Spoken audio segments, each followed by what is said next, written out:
बिस्मिल्लाहिर्रहमानिर्रहीम। अस्सलाम वालेकुम। कैपिटल टॉक में खुश आमदेद।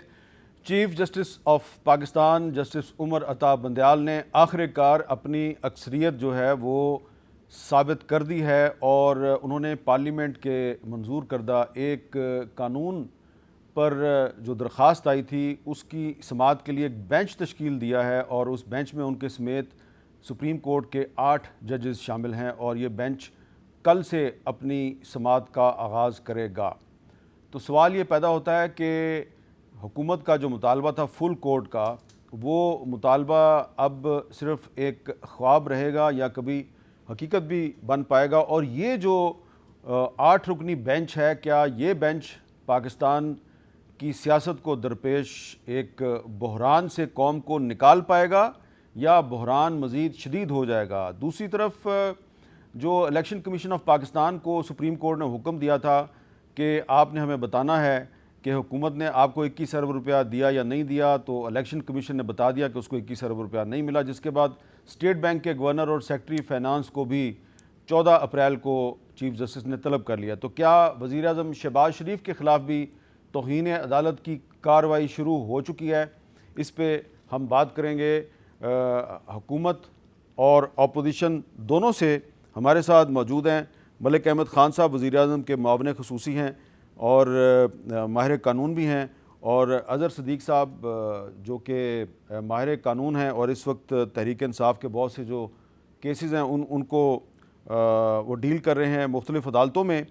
तो सबसे पहले मैं ये आपसे जानना चाहूँगा मलिक अहमद ख़ान साहब कि ये जो नोटिस है आपने देख लिया है, मैं आपको थोड़ा सा बता देता हूँ अपने नाज़रीन को भी कि पंजाब में इलेक्शन के लिए फ़ंड्स के मामले पे जो सुप्रीम कोर्ट का नोटिस है बहुत ही काबिल गौर है। मैं इसमें बताना चाहता हूँ कि इलेक्शन कमीशन की रिपोर्ट के मुताबिक इलेक्शन कमीशन को इंतखाबात के लिए कोई फ़ंड्स फराहम नहीं किए गए। वफाकी हुकूमत की तरफ से अदालती हुक्म की नाफरमानी बादियो नज़र में नाफरमानी है।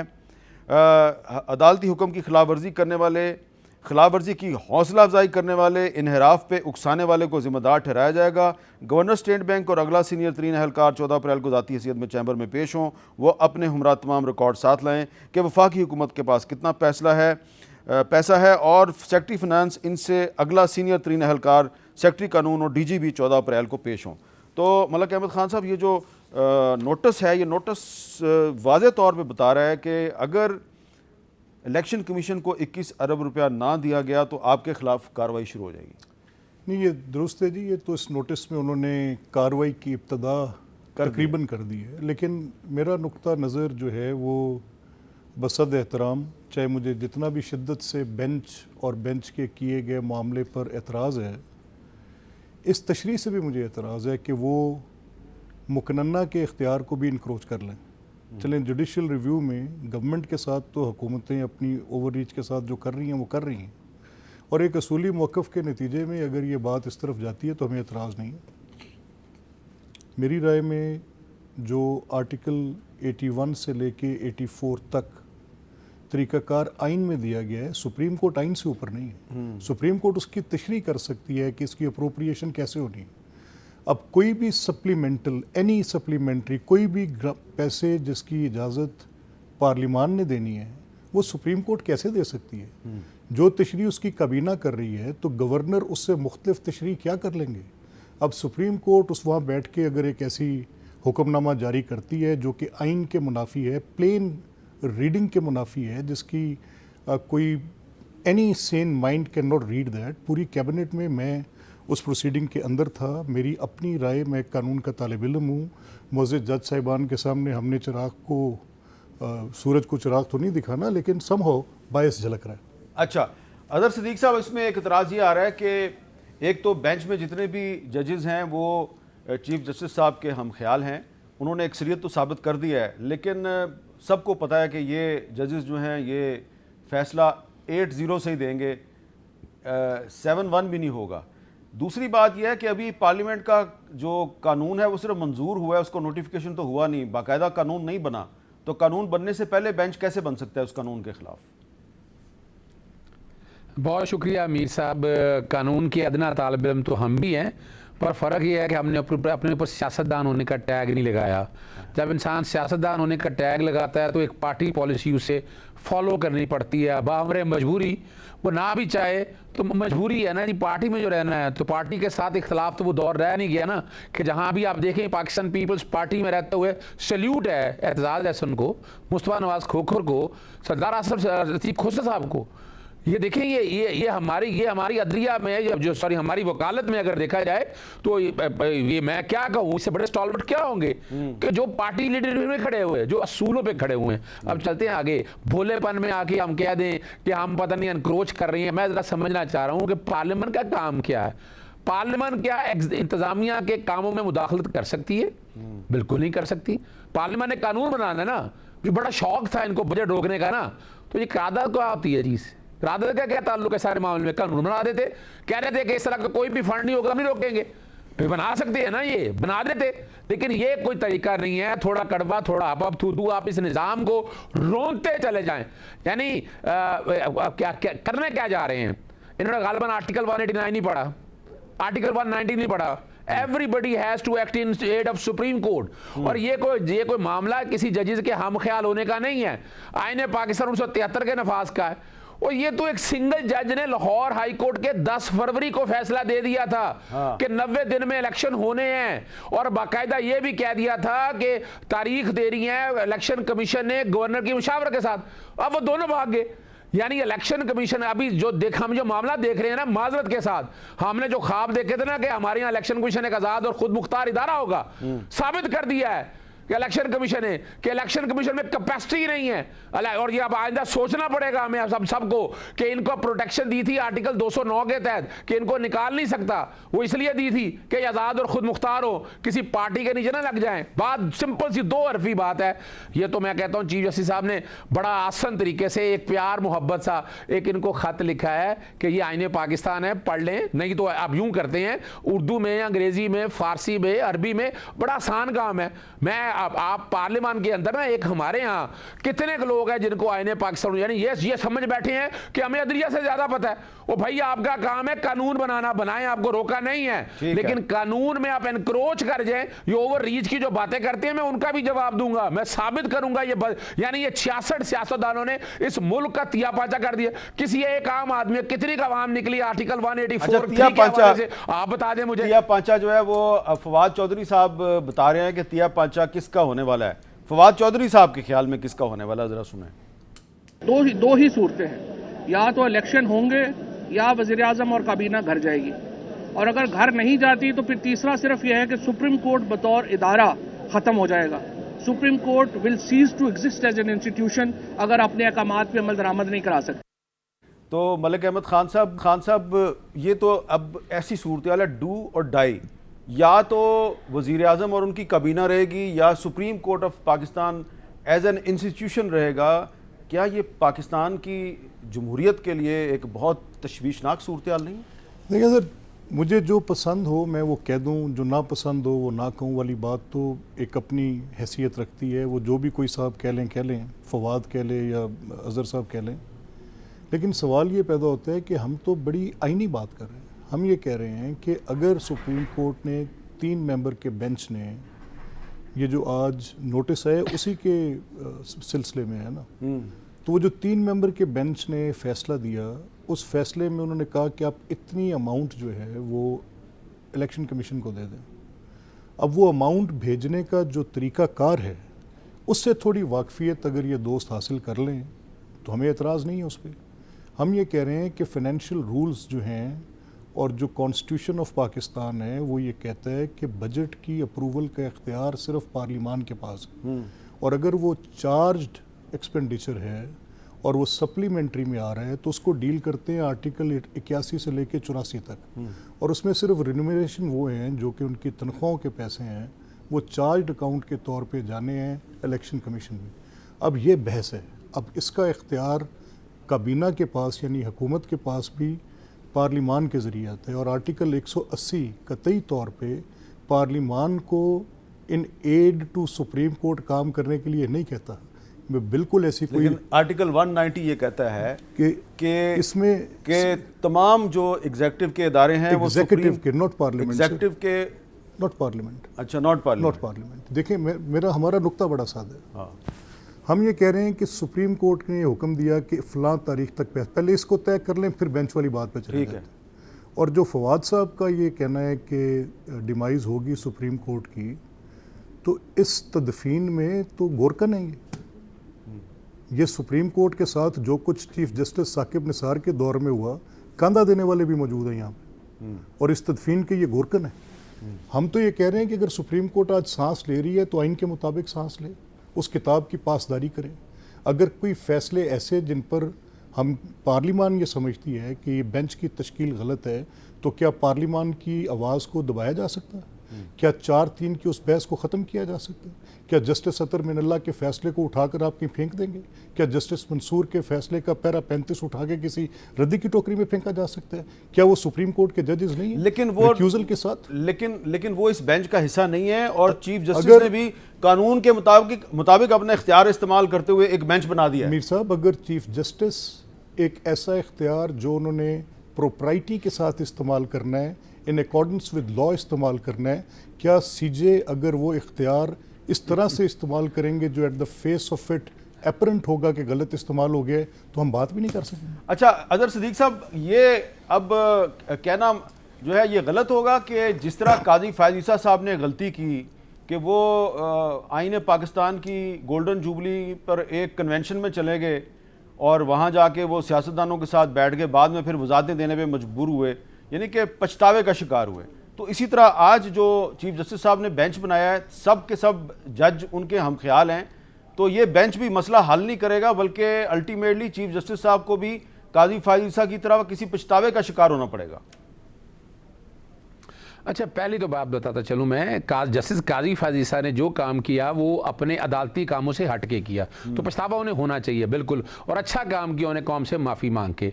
और उन्हें इस बात पर भी माफ़ी मांगनी चाहिए कि जब 4 अप्रैल वाले दिन 6 मेंबर बेंच ने फैसला कर दिया था, उसके ऊपर हम भी कोई नई जूरिस्प्रूडेंस ढूंढते फिर रहे हैं। एक नोट लिख के आप कह दें कि वो फैसला है, वो फैसला नहीं हो सकता। जूरिस्प्रूडेंस मजाक उड़ रहा है पूरी दुनिया के अंदर, जो पाकिस्तान में 3, 4 या 4-3 की, अगर आप 2 मिनट टाइम देंगे मैं बता दूंगा। पहले मैं जवाब दे दूं, ये फेडरल कंसोल, ये यानी इलेक्शन होने हैं 90 दिन के अंदर, ये आईन पाकिस्तान है। अब पैसा कहां से आना है, किससे आना है, ये इनका काम है, ये इनका फेल्योर है, एग्जीक्यूटिव का फेल्योर है। इन्हें जब असेंबली तहलील होगी थी, इन्हें 3 महीने के अंदर ये सारा फंड अरेंज करना चाहिए था। ये आइन तोड़ा है इन्होंने, आर्टिकल 4 और 5 तोड़ा है इन्होंने, हलफ तोड़ा अपना। यही नहीं है, मिसाल के तौर पर 5 साल बाद असेंबलियों के इलेक्शन होने हैं, इन्होंने पैसे अरेंज करने हैं। और मैं आपको बता दूं, मेरे से ले लीजिएगा सबूत इस बात के कि सप्लीमेंट्री ग्रांट में क्या कुछ हुआ है। यानी अभी मिसाल के तौर पर ये रमजान में सब्सिडी थी 2 अरब रुपए की, वो पड़ी हुई है ऐसे ही। और ये जो सस्ता आटे का पैसा, ये कहां से आया है, ये किसने अप्रूव किया है, किस कानून के तहत किया है, लाइनों में लगाकर आपने। फिर नॉन डेवलपमेंट जो है, जो अपोजिशन लीडर को 50 करोड़ रुपया पैसा दिया, वहां से क्या है, जरा आ जाए ना, किसी दिन लाए ना कौम के सामने, रखे ना पैसा कि कहां पैसा। अच्छा, इसको छोड़े, लैपटॉप के 10 अरब रुपया, यानी 10 अरब रुपया लैपटॉप के देना जरूरी है, और आइन में जो लिखा हुआ है कि 90 दिन के इलेक्शन कराने हैं, वो नहीं जरूरी है। यानी आप खुदारा थोड़ा, आप अगर अमल करना चाहते हैं तो आइन की रूह को समझे। आप आइन की रूह पे अमल नहीं करना चाहते, सिंगल जज का फैसला 10 फरवरी का 90 दिन के इलेक्शन कराने का, छोड़े, मैं इन बातों में नहीं पढ़ना चाहता। अब आते हैं अगली बात की तरफ। ये जो बड़ा मजेदार बात कह दिया, 3 मेंबर बेंच, 4 मेंबर बेंच, वो डिबेट हो चुकी है खत्म। वो कैसे डिबेट खत्म हो चुकी हुई है कि सबसे पहला PLD 2002 सुप्रीम कोर्ट 306 फैसला था, जिसमें मास्टर ऑफ द रोस्टर का डिसाइड हो गया हुआ था, बेंच किसने कॉन्स्टिट्यूट करना है, और रूल्स अब यानी अभी ये बात कह रहे थे, अपनी असेंबली चला रहे हैं, ये किस रूल के तहत चला रहे हैं, ये रूल्स ऑफ बिजनेस है जो बैठ के सारा तय कर रहे हैं, उस रूल्स ऑफ बिजनेस तय कर रहे हैं जो आइन ने कहा है। इसी तरह आइन के आर्टिकल 191 में इख्तियार ये दिया है सुप्रीम कोर्ट को रूल्स बनाने का, और वो रूल्स बन चुके हैं, बेंच का तरीकाकार भी तय हो चुका है। फिर जो मामला जस्टिस काजी फैज़ ईसा ने एक बेंच में बैठकर किया था, 3 मेंबर बेंच में से 2 का फैसला दिया था, उसका लार्जर बेंच बना, 6 मेंबर बेंच ने वो सारा मामला डिसाइड कर दिया। और इस वक्त जो एक शौक था ना फुल कोर्ट बिठाने का, अच्छा मैं हैरान हूँ, वजीर आजम को भी हैरानगी होती है कि यार किसी अच्छे वकील से रब्ता राब्ता कर लो। जब एक फैसला हो गया तो फुल कोर्ट कौन सा बिठाना है? मेरा एक सवाल है, कौन सा फुल कोर्ट बिठाना है? आए कोई नजरसानी फाइल कर दे तो फिर समझ आती है कि फुल कोर्ट बिठाना चाहते हैं। भाई फुल कोर्ट का तो मजाक बना लिया उन्होंने, यानी क्या ये सियासतदानों का मसला ही रह गया फुल कोर्ट बनाने के लिए? आम आदमी नहीं फिर तकाजा करेगा फुल कोर्ट बनाना है? मैं नहीं मानता एक जज को, मैं नहीं मानता 2 जजों को, ये इनके पास कहां से आ गया ये सारा मामला? ये आप असूली तौर पर बात करें, इस मुल्क के साथ चले, नहीं समझ आ रही तो भाई अच्छे वकीलों से राब्ता करें, कोई ना हो वो मारकांडे काजू से राब्ता कर ले। अच्छा वो इन्हें इंडियन में बैठा हुआ है, वो इन्हें बता देगा कि कानून क्या है। जो इनको कानून समझ नहीं आ रही है। मारकंडे काजू साहब जो है उन्होंने 2019 में हमारे प्रोग्राम में मुतालबा किया था कि उस वक्त के वज़ीर आज़म इमरान खान साहब को नोबेल पीस प्राइज़ दिया जाए। वो हमारे शो में आए थे, तो वो तो 2019 से इमरान खान साहब के फ़ैन हैं, लेकिन इसमें एक और भी पॉइंट ऑफ व्यू जो है उसको फैन का इशू नहीं है ना मीर साहब, ये ज्यादती होगी सर ये देखे ये ज्यादती होगी। फैन का इशू नहीं है। आप यूं कर लें किसी भी इंडियन जो है ना वहां इंडिया से कोई भी वकील आप ले आए, इस इशू पे ले आए, आ जाए, वो कम से कम उनमें इतनी तमीज है कि वो आइन और कानून की पासदारी करते हैं, इसलिए तरक्की कर गए हैं। हमारे यहाँ हम पार्टी की पासदारी करते हैं, हम मुलाजमत करते हैं, वो इंडियंस का लेकर चलते हैं। आप इंडियंस का हवाला जरूर दे रहे हैं, आप सही कह रहे होंगे, लेकिन इंडिया वाले अगर आइन और कानून के इतने पाबंद होते तो जो मकबूजा जम्मू कश्मीर में उन्होंने अपने ही आइन का जो हुलिया बगाड़ा है और उसकी बर्बादी किया है, तो उसका भी इनकार नहीं कर सकते। लेकिन मैं जरा इसमें एक और व्यू शामिल करना चाह रहा हूं जिसका ताल्लुक आई से है और ना ही PDM की हुकूमत से है। हमारे साथ मौजूद है मौलाना अब्दुल अकबर चित्राली साहब, कौमी असम्बली के रुकन हैं, जमात इस्लामी से उनका ताल्लुक है। चित्राली साहब अस्सलाम वालेकुम।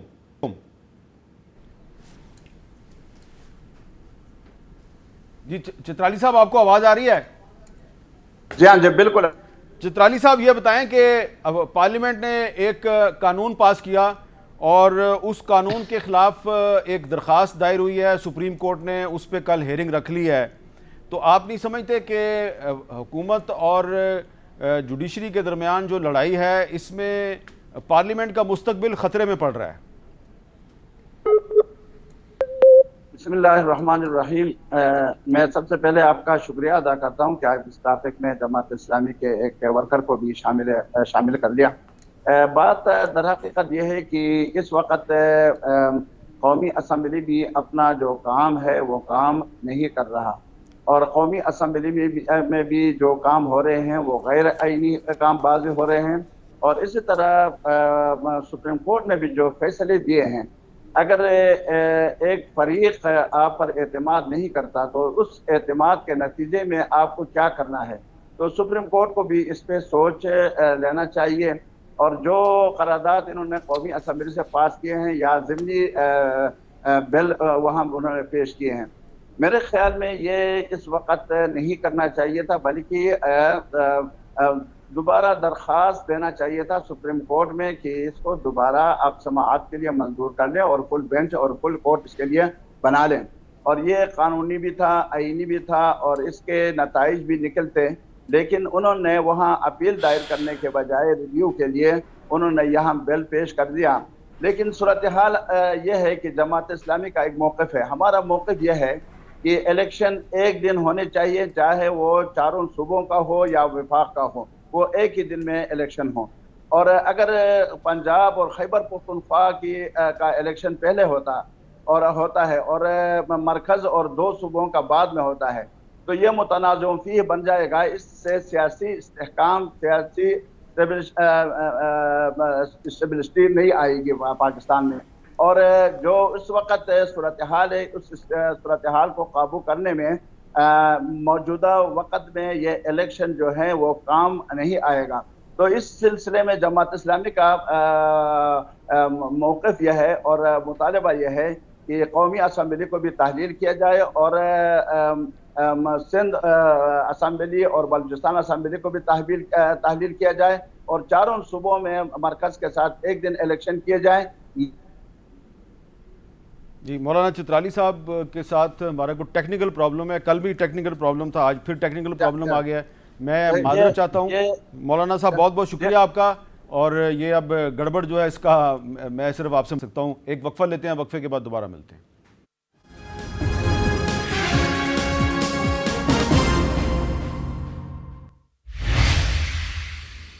कैपिटल टॉक में खुश आमदेद। एक तरफ तो सुप्रीम कोर्ट ऑफ पाकिस्तान और हुकूमत के दरमियान जो लड़ाई है ये एक फ़ैसला कुन मरहले में दाखिल होती हुई दिखा रही है। दोनों में से या तो कोई एक बचेगा या फिर दोनों को अफ़ाम तफ़हीम का मुज़ाहरा करते हुए कोई दरमियानी रास्ता भी निकालना चाहिए। लेकिन ऐसा लग रहा है कि हुकूमत की जो अब आखिरी उम्मीद है वो इमरान खान साहब का एक आखिरी निकाह है, और इस पर आज बहुत से जो हुकूमत के लोग हैं उन्होंने बयानबाजी भी की है कि वो इमरान खान साहब जो हैं वो उन्होंने जो निकाह किया था वो शरीयत के मुताबिक था या नहीं था। ये मामला जो है एक बहुत निजी मामला है, लेकिन अब ये क्योंकि अदालत में आ चुका है और अदालत के रास्ते से सियासत में दाखिल हो चुका है, तो मैं इस पे एक डिफरेंट एंगल से बहस करना चाहता हूँ। वो एंगल आपको थोड़ी देर में नज़र आएगा। पहले ज़रा आप सुने कि इस निकाह के बारे में ख़ुद इमरान खान साहब की जो बेगम साहब हैं, ये उनका एक स्टेटमेंट जो है ये ऑलरेडी आ चुका है, और ये उन्होंने 2018 में एक इंटरव्यू दिया था। ये उसमें से मैंने आपको ये इंटरव्यू का एक क्लिप सुनवाया है। अब जिन मुफ्ती साहब के हवाले से आज एक नई कंट्रोवर्सी खड़ी हुई है, ये मुफ्ती साहब जो हैं इन्होंने पहले क्या कहा था कुछ अरसा पहले, ज़रा सुने ये क्या है। 1 जनवरी 2018 का किस्सा है।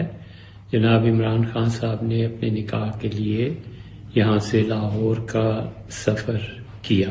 बुशरा बीबी साहिबा के साथ जो ख़वातीन उस घर में मौजूद थीं, हमने उनसे पूछा कि निकाह के लिए जो शरई तकाज़े होते हैं उसके मुताबिक सब कुछ हो चुका, उन्होंने कहा हो चुका। तो मैंने उनका निकाह बुशरा बीबी से पढ़ा दिया, और फिर दीगर ज़राए से भी और मीडिया से भी मालूम हुआ कि जो मुझसे कहा गया था वो दुरुस्त नहीं था। तो शरई एतबार से ये निकाह फासिद हुआ। औरत का कह देना कि मेरी इद्दत गुजर गई, ख़त्म हो गई बात, चाहे वो 3 महीने से पहले कह दे। सैयदना उमर रज़ी अल्लाह अन्हु के ज़माने में हुआ था ऐसा वाक़या, तो अमीरुल मोमिनीन रज़ी अल्लाह अन्हु ने फरमाया था कि औरत का कह देना काफ़ी है। औरत ने कहा मेरी इद्दत गुजर गई, क्योंकि अय्याम आमतौर पर 1 महीने के बाद वो साइकिल है ना पूरा, लेकिन उससे कहा जल्दी पूरा हो गया, ख़त्म हो गई बात। अच्छा, पहले इन्होंने कहा था कि बात ख़त्म हो गई, और जब औरत ने कह दिया कि मेरा निकाह जो है वो इद्दत पूरी होने के बाद हो रहा है तो बात ख़त्म हो गई। अब ये अदालत में जाके कह रहे हैं जी कि नहीं, वो पहले कुछ और कहा था, फिर कुछ और कहा। तो 5 साल के बाद इनको याद आया। मलिक अहमद खान साहब, आप नहीं समझते कि ये प्रॉब्लम जो है वो निकाह में नहीं है, निकाह ख्वाह में है।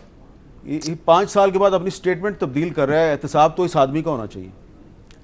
नहीं मीर साहब, मैं for a very specific reason इस पर ज़्यादा बात नहीं करूँगा, क्योंकि उसकी मेरी एक मुझे इसमें एक बाइस तकलीफ़ बात है मेरे लिए। लेकिन 2 चीज़ें जिन पे, क्योंकि इमरान खान एक पब्लिक फ़िगर है, तो one sees a public figure, तो फिर अल्लाह की जो हदूद हैं उनका फिर आपकी जो हमारी सोसाइटी में है उसका एक पब्लिक इम्प्रेशन आता है। ठीक है। अब पहले तो ये कंट्रोवर्सी उठती ना तो अच्छी बात थी, बिल्कुल ठीक है, लेकिन अब जब उठ गई है तो ये वजाहत तलब है। एक बात जिसका हुक्म कुरान में है कि ऐसे होगी, उसको वैसे ही होगी। चले इमरान खान तो वजाहत दें, ये मुफ्ती साहब को नहीं वजाहत देनी चाहिए? देखिए, मैं इसको कॉन्टेक्स्ट में रखते हुए कि ये कह रहे हैं कि एक खातून ने कह दिया कि मेरी इद्दत पूरी हो चुकी है तो मुझे उसकी बात पे एतमाद करना चाहिए, ये एक शरई मसला है, और उसका हवाला वो दे रहे हैं सहाबा कराम के दौर से। लेकिन एक निकाह अगर हो चुका था तो फिर दूसरे निकाह की ज़रूरत क्यों महसूस हुई, और यही मुफ्ती साहब थे तो यही क्यों करवाने की। और फिर 1996 में उस वक्त की इलेक्टेड हुकूमत के ख़िलाफ़ एक फ़ौजी बगावत हुई, तो उसमें भी यही मुफ्ती साहब क्यों शामिल थे? पता है आपको इस बात का? नहीं, देखिए वो मेरे इल्म में नहीं है, लेकिन अगर ये मैं एक मीर साहब मैं एक बात कहूँगी। देखिए, ये मामला बज़ाहिर अब काफ़ी संजीदा हो गया। हाँ, इसमें ज़रूरी है कि तीनों फ़रीक़ैन इस बात को अदालत के अंदर साबित करें कि इसमें ये हदूद तोड़े नहीं गए। बिल्कुल ठीक है जी। अच्छा, अदर सिद्दीक साहब, मैं ज़ाती तौर पे तो आम तौर पे अपनी राय का इजहार नहीं करता, मैंने तो सवाल करना होता है, लेकिन यहाँ पे थोड़ा सा मेरा एक जो ख्याल है वो ये है कि अगर तो इमरान खान साहब ने या बुशरा बीबी साहब ने वजाहत देनी है तो वो ज़रूर दें, लेकिन क्या ये जो मौलाना साहब हैं, मुफ्ती सईद साहब, ये इनको भी नहीं पूछना चाहिए कि आप कभी किसी फ़ौजी बगावत जो है उसका हिस्सा बन जाते हैं, कभी आप किसी निकाह के ज़रिए पाकिस्तान की सियासत में मुदाखलत करने की कोशिश करते हैं, आपका क्या प्रॉब्लम है? बहुत शुक्रिया मीर साहब, बात तो सच है मगर है रुसवाई की, और तकलीफ़ इस बात की है कि एक कौमी लीडर को जब देखा कि जनाब वो किसी तरह से काबू नहीं आ रहा, इलेक्शन कमीशन को इस्तेमाल करके देख लिया, फिर वो एक जज साहबा के अगेंस्ट चंद लफाज इस्तेमाल किए, लार्जर बेंच बैठ गया इस्लामाबाद हाई कोर्ट का, दहशतगर्दी के पर्चे दर्ज हो गए, फिर बगावत तो आपको पता है बांटरी आप तो कभी भी सब फेवरेट सब्जेक्ट नहीं था, और मुबारक हो आपको 124 ए की सेडिशन का जो प्रोविजन है वो सेट असाइड होने की, और क्रेडिट जाता है आपका, आपने बड़ी जंग लड़ी है इस बारे में, बहुत बड़ी तवील जंग है आपकी, मेरा इख्तलाफ रहा एक दौर पे आपके इस हवाले से, लेकिन ये जंग आपके जिम्मे में आती है। और फिर अभी आपने देखा दहशतगर्दी की एक लंबी रही, फिर वो टेरियन वाइट आ गई। टेरियन वाइट में आपको पता है कि 3 वकील आए, उन 3 वकीलों की भारी फीस किसने अदा की, जरा किसी दिन तहकीक करके देख लीजिएगा ये भी। अब ये मौलाना साहब का टेलीफोन का डाटा रिकॉर्ड CDR मंगवा के देख लीजिएगा कि पीछे कौन है। अब जब कुछ नहीं मिला ना तो फिर यही आ गया, फिर ये तोहमतें लगाना। और ये मैं बता दूं, ये मामला इतनी आसानी से हम नहीं छोड़ने वाले हैं, हम इस मामले में कज़ब की हद तक जाएंगे। अच्छा। हम ये मौलाना साहब जो 5 साल बाद ख्याल आ गए ना उनको, और ये इसमें वैसे मैं बताता चलूं हमारा लॉस सेटल्ड है। अभी रीसेंट जजमेंट है 2022 पाकिस्तान क्रिमिनल जर्नल 1188, यानी उसमें उस तरह की बातें अगर मिसाल के तौर पर इद्दत के हवाले से अगर for the sake of argument मान भी लिया जाए, और बड़ी खूबसूरत बात की है। सवाल ये है कि इद्दत का ताल्लुक किस चीज से है, उसका एवरीबडी नोज कि 1 महीने का जब अब सर्कल कंप्लीट होता है वहां से चीज क्लियर हो जाती है, और वो वहां इसमें बड़ी राय है, और इसमें मैं नहीं जो उन कंट्रोवर्सीज में पढ़ना चाहता, ये हमारी सेटल्ड लॉ आ गया। और ये कौन आ गया पर्चा दर्ज कराने के लिए? पर्चा दर्ज कराने के लिए या बीवी आती है या मियाँ आता है। ये तीसरा ये खुदाई खिदमतगार और फौजदारी मुकदमात में अंदर इस तरह आ जाए अगर, तो फिर तो हमारी जुरिस्प्रूडेंस सत्यानाश हो जाएगी ना। फिर तो जिसका दिल चाहे, जैसे टेरियन वाइट के लिए उठ के आ गया। और ये भी याद रखिएगा आपको, यानी इस हुकूमत ने कुछ इस तरह के रिकॉर्ड कायम कर दिया, अब ना कहते हुए भी, यानी हर एक को पता है कि ये पीछे कौन करवा रहा है। And I am directly accusing the present government कि इसके पीछे भी कहीं ना कहीं वो लोग हैं, लेकिन कुछ नहीं मिलेगा इनको। ये क्या होगा, इन्होंने क्या कुछ करके देख लिया, मोहतरमा बेनजीर के बाद में क्या कुछ करके देख लिया। और उस वक्त की सियासत जब निकले आके बड़ी साफ से सुथरी सियासत की तरफ आने की कोशिश की, लेकिन आज 13 सियासी जमातें इकट्ठी होकर फिर उस सियासत के उस दलदल में जाना चाहती हैं जहां सिविल सुपरमेसी को नहीं यकीन करना चाहते, ना करें, इनकी मर्जी है। लेकिन इस तरह अगर आप करेंगे तो फिर तो भुगतना पड़ेगा ना, फिर तो सवाल पैदा होंगे ना। मोहतरमा देखिए ना, मोहतरमा मरियम साहबा के हवाले से कई सवाल में मैं नहीं बात करता हूं, छोड़ें इस बात को, लेकिन आप वो सवाल उठाए, ये जरा जवाब देना चाहिए। छोड़ें इन चीजों को, इसमें बेहतर यही है कि इस तरह की चीजों को कोई जरूरत नहीं है छेड़ने की। इस आई न्यू इट कि ये बात करते करते कहाँ जाएंगे, तो मैंने इसीलिए पहले आपको एक बड़े मॉडरेट अंदाज में ये बात कही। मेरा ये मानना है कि 2 बातें अब ज़रूरी हैं। अगर टेरियन वाइट इमरान साहब के उनकी वो प्रोजनी नहीं है तो फिर ठीक है, उनको इनकार करना चाहिए, बताना चाहिए। और ये 2 निकाह 20 साल से साबित ना कर सके, आज साबित देखिए मैं करेंगे। साबित, देखिए मेरा अजहर साहब 1 सेकंड सर, मेरा कोई इंटरेस्ट नहीं है साबित करने में कि वो हैं कि नहीं है। ठीक है, ये उनके अपने 2 डॉक्यूमेंट्स हैं, एक जगह पे वो अपने एफिडेविट्स दे के कह रहे हैं, लीगल प्रोसीडिंग के अंदर हैं, आपको ये बात करनी चाहिए जाकर। और दूसरा ये कि उनके सर बड़ा क्लैरिटी है सर, एक सेकंड ये बात करने फिर मैं आपके पास आ रहा हूं। एक सेकंड आ रहा हूं मैं आपके ये दो बातें जो हैं कि किसी की औलाद हो और वो माने ना, और 2 निकाह हो तो एक के ऊपर दूसरा निकाह हो, कैसे हो यार? ये तो कोई बात करने वाली नहीं है ना। फिर उसके बाद कहें कि इसके पीछे कोई है, तीसरा है, चौथा है, किया धरा आपका है, मतलब बेटी आपकी है, मान आप नहीं रहे। अच्छा, मैं तो एक और मेरा मसला कुछ और है ना। मैं ये कह रहा हूं कि निकाह जो है वो किसने किसके साथ किया वो तो अपनी जगह पे ठीक है जी, ठीक है, लेकिन जो 1996 में एक इलेक्टेड गवर्नमेंट के खिलाफ फौजी बगावत हुई और उसमें एक फौजी अफसर पकड़ा गया, मेजर जनरल जहीरुल इस्लाम अब्बासी, ठीक, और एक ब्रिगेडियर साहब भी पकड़े गए थे। ठीक, उन्होंने फौजी बगावत के बाद रेडियो और टीवी पे जो तकरीर करनी थी, उस तकरीर की वेटिंग जो है वो ये मुफ्ती सईद साहब, ये मुफ्ती साहब अगर इतने वो थे तो ये इतने बड़े जमहूरियत पसंद के निकाह कराने के लिए उसके साथ उस वक्त क्यों थे? तो ये आप एक ही दफा दोनों मिलके, हुकूमत और पीटीआई मिलके ये बता दें, मुफ्ती साहब का जरा सुराग लगा लेना, ये कौन है मुफ्ती साहब? उस फौजी बगावत की मीर साहब अगर उन तकारीर को लिखने वालों के हमरा थे तो ये मुफ्ती साहब जिस वक्त इमरान खान वजीर आजम बन रहे थे और इस निकाह के समर में बन रहे थे, तो वो मुफ्ती साहब तब इमरान साहब साथ व्यवस्था कैसे थे? मेरा ख्याल है कि मैं एक बात थोड़ा सा हिसाब ये भी सदीक साहब, अच्छा देखिए, अच्छा नहीं लगता। हमने सियासत के जो रवैये जो हमने ये अपना ली है ना, कि हम एक्विजिशन पे इस हद तक चले जाएं कि हम इस इखलाकी गिरावट तक चले जाएं, अच्छा नहीं लगता है। हमारे यहाँ दीन का एक कॉन्सेप्ट बड़ा वाज़ेह है और ये पता होना चाहिए हम सबको कि अगर किसी की बेटी है तो उसके लिए डेक्लरेशन डिग्री होती है, इस्तक़रार हक़ का दावा दायर किया जाता है और वह बाकायदा प्रूव किया जाता है। आप अब ये कहें कि किसी जगह पर कोई ऐसी चीज़ हो गई है, वॉट एवर इट इज़, सवाल बड़ा सीधा सा है। आपके पास फॉर्म पे मौजूद है, जितने बच्चे डिक्लेयर किए हैं मौजूद है, एवरीथिंग इज अवेलेबल। आप ऐसी कंट्रोवर्सीज में क्यों पढ़ रहे हैं? कल याद रखिएगा, वो यानी 20 साल हो गए हैं ये इस कहानी को वन वे और दी अदर लेते हुए, करते रहे शौक, क्या मिलेगा आपको? आपने एक ऐसी शख्सियत के ऊपर जब आपको कुछ नहीं मिला तो आप झूठी तोहमतों पे आए, कानूनी तौर पर लड़े, 90 दिन के अंदर इलेक्शन कराएं, आए आइन में तरमीम करनी। अच्छा, मैं एक और बड़ी जबरदस्त बात कर रहा हूं और मैं इमरान खान साहब को कन्विंस करूंगा इस बात के ऊपर। ये चाहते हैं ना आर्टिकल 184(3) में अपील आनी चाहिए, ले जी, मैं इमरान खान साहब को कन्विंस करूंगा कि इकट्ठे बैठकर करते हैं, आने दे पार्लियामेंट में, जो इस्तीफे गैर कानूनी तौर पर मंजूर किए आने दे उनको पार्लियामेंट में, और ऐसी कानून साजी करें जो इकट्ठे बैठकर हो। तो ठीक है सर, अजहर साहब अगर कन्विंस कर सकते हैं तो मीर साहब दो काम करते हैं। अजहर साहब, मलिक अहमद खान साहब कह रहे हैं कि ठीक है, आप कन्विंस करें। मैं दो बातें कहता हूं। अगर ये दो के ये उसको उनको अजहर साहब कन्विंस करने की रखते हैं इमरान खान को, तो ये उनको दो बातों पे कन्विंस करें।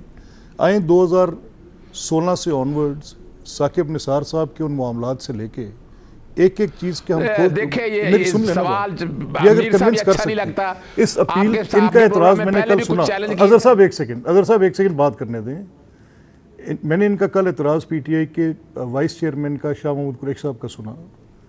तो अगर ये समझ रहे हैं कि जो 184(3) के मामलात का बिगाड़ जो साकिब निसार साहब की कोर्ट के अंदर, जिसके ऊपर आपके इल्म में ज़ाती तौर पे कि कैसे वो किया गया, उसको बैलेंसिंग एक्ट के तौर पे कैसे किया, मैं जवाब दूंगा इसका। नहीं, देखें आप ज़रूर दें जवाब, मुझे बात तो करने दें हुजूर। आपने जो जवाब देना है आप दें, आप मुझे बात ही नहीं करने दे रहे अजहर साहब। चले कर ले, बारी सर करे तो फिर जो मर्जी कर दे रहना।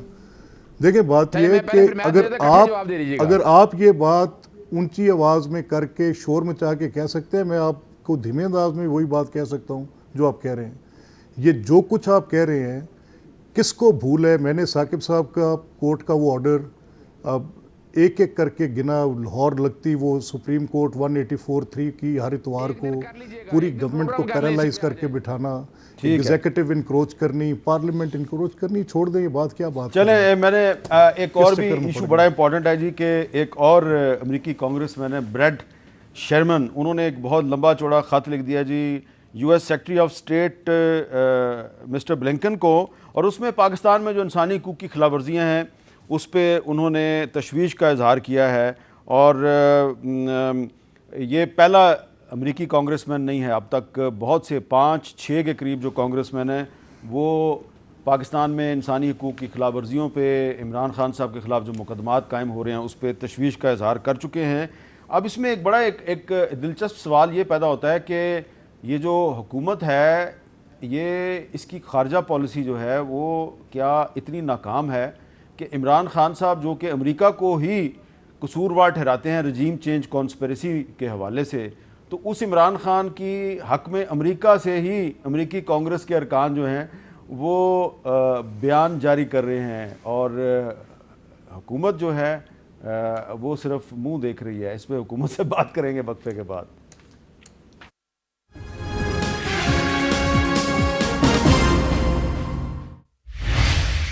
कैपिटल टॉक में खुश आमदेद। मलिक अहमद खान साहब, आपके लिए ये तशवीश का बायस नहीं है कि अमेरिकी कांग्रेस के अरकान पाकिस्तान में इंसानी हकूक़ की खिलाफ वर्जियों पर रोज़ाना मुज़म्मती बयान जारी कर रहे हैं? नहीं सर, देखिए, इससे दो बातें तो मैं कह सकता हूँ। एक तो ये तो साबित हुआ कि अमेरिकी हुकूमत के गिराने का जो हमारे साथ तल्लुक़ बनाते थे कि अमेरिकन ने इनकी गवर्नमेंट गिराई और कोई साजिश थी, तो एक तो वो तो बात ख़त्म हुई। और दूसरा, लॉबिस्ट फर्म का इफ़ेक्ट क्या होता है ये भी तय हो गया।